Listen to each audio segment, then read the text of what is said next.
Hello everyone, Mallory here, one of your hosts for Educators First. I wanted to do this as a weekly check-in.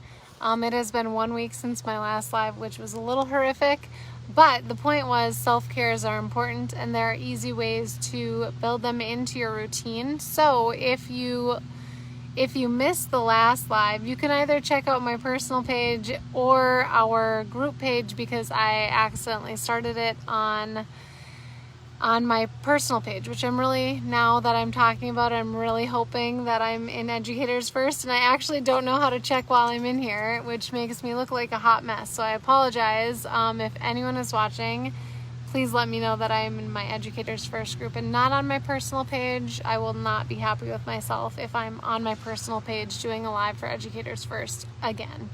But anyways, so if you didn't see the live last week, Anna and I actually did it together and we're able to talk about easy ways to add self-care into your day. And self-care is different than a coping strategy or a calming skill. It's actually pretty proactive and a good way to be to prevent feeling super stressed. It's a great way to take care of yourself on a daily basis, or if there are extra things that you can do on a weekly basis to make yourself feel loved or to really show yourself that you care, that would be great too. Uh-oh, my child is finding me. I'm hoping she doesn't find me, but I can hear her yelling for me. I know that probably sounds pretty bad, but it's a self-care for me to get some time to do stuff and then go back to being a parent. So it's another way that I just take care of myself is by setting boundaries.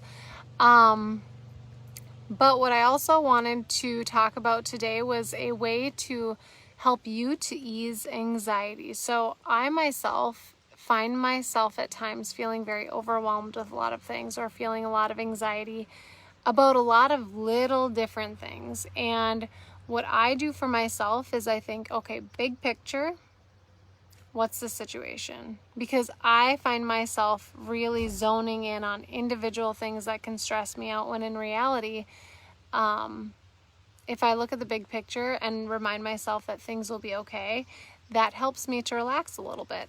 Another thing that I did actually this past week was I knew in my mind there were certain things that were stressing me out, but it was overall making me feel super anxious. And so what I did is I sat down with my spouse and I asked him to help me go through all of the things that I was stressed about and talk about the worst case scenarios. Because in my life at this point in my situations, the things that I was really stressing about, even if the worst thing possible happened, things would still be okay. And I know that that's not always the case for everyone, but for me, I need to remind myself like, okay, even if this thing falls through or never happens, this is why that will still be okay. This is how we can still make it work. And so I would challenge you the next time that you're finding yourself feeling super overwhelmed, and if it helps to reach out to Anna or myself or just a trusted support person to help you through the process,